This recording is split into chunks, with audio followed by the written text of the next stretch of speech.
Hello दोस्तों, तो आज हम बात करेंगे फीमेल हार्मोन के बारे में। फीमेल में 7 हार्मोन होते हैं, उसमें सबसे पहले हम बात करेंगे एस्ट्रोजन हार्मोन के बारे में।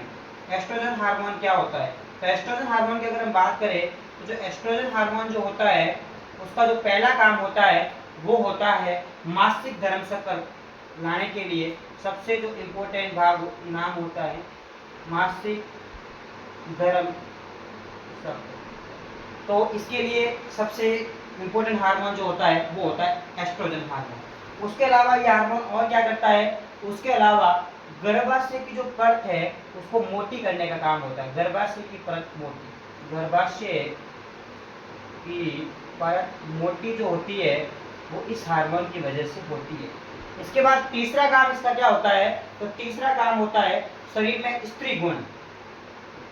शरीर में स्त्री गुण जो लाने का काम होता है वो भी एस्ट्रोजन हार्मोन का होता है। और चौथा इसका काम होता है वो होता है स्तनों का विकास। स्तनों का विकास।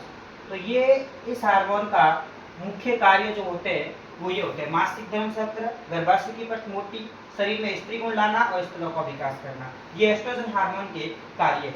इसके बाद हम अगले हार्मोन की बात करेंगे। अगर हम अगले हार्मोन की बात करें तो दूसरे हार्मोन का नाम होता है प्रोजेस्टेरोन।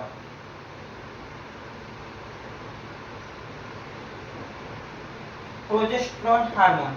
अगर हम प्रोजेस्टेरोन की बात करें तो यह गर्भाशय की परत को भ्रूण के लिए तैयार करता है। यह हार्मोन गर्भाशय की परत को भ्रूण के लिए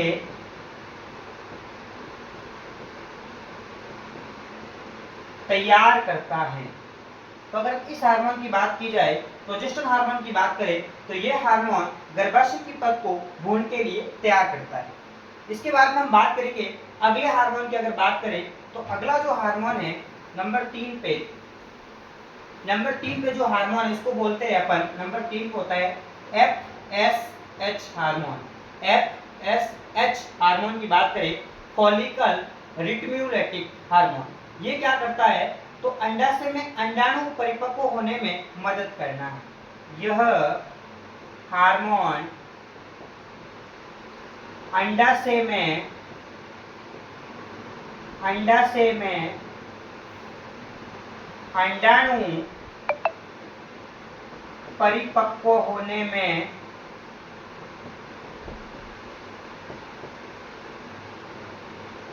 मदद करता है। अगर हम बात करें FSH की बात करें तो ये हार्मोन अंडाशय में अंडाणु परिपक्व होने में मदद करता है। ये पिट्यूटरी जो ग्रंथि होती है, पिट्यूटरी जो हमारे मस्तिष्क में होती है, पिट्यूटरी ग्रंथि से स्रावित होता है। उसके बाद में हम अगले हार्मोन की बात करेंगे। अगर अगले हार्मोन की बात करें तो उसका नाम है ब्यूटिनाइजिंग। ब्यूटिनाइजिंग हार्मोन की अगर हम बात करें, जो ब्यूटिनाइजिंग हार्मोन जो होता है इसका क्या काम होता है? तो ये अंडाणु को अगर कह सकते हैं कि अंडाणु को बाहर लाने का जो काम होता है वो काम होता है ब्यूटिनाइजिंग हार्मोन का। उसके बाद में हम बात करेंगे नंबर 5 की। तो नंबर 5 पे जो महिलाओं में जो हार्मोन होता है उसका नाम है प्रोलैक्टिन।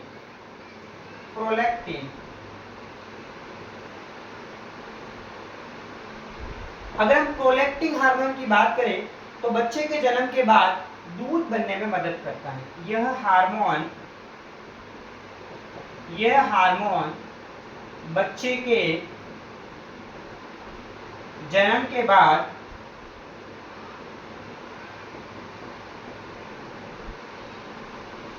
दूध बनाने में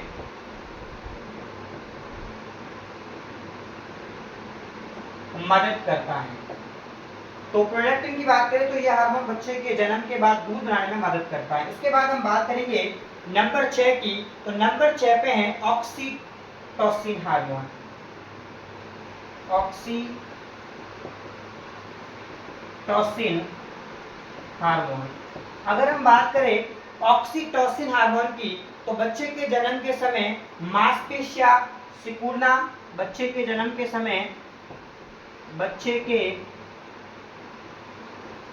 के समय मांसपेशियां में सिकुड़न आता है, मांस में सिकुड़न आता है, जिससे दूध स्त्राव होता है। इस हार्मोन को अपन बोलते हैं ऑक्सीटोसिन हार्मोन। उसके बारे में हम आखिरी हार्मोन की बात करेंगे। जो महिलाओं का जो आखिरी हार्मोन पाया जाता है, उस हार्मोन का नाम है रिलैक्सिन हार्मोन। Relaxin hormone. ये रिलैक्सिन हार्मोन क्या करता है? तो रिलैक्सिन हार्मोन की अगर हम बात करें तो ये गर्भ में बहुत ज्यादा मदद करता है ताकि महिला को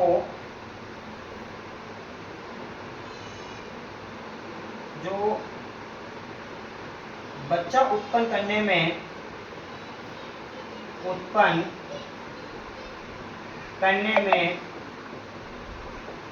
परेशानी आती है, तो ये हार्मोन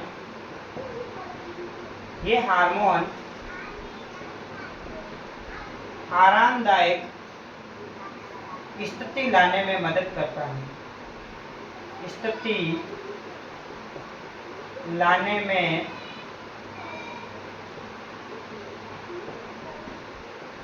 करता है। तो गर्भ में बहुत ज़्यादा मदद करता है ताकि महिला को जो बच्चा उत्पन्न करने में परेशानी आती है, तो ये हार्मोन आरामदायक स्थिति लाने में इस हार्मोन की बहुत ज़्यादा हेल्प होती है। तो थैंक यू। आज मैंने आपको सातों हार्मोन के बारे में बताया।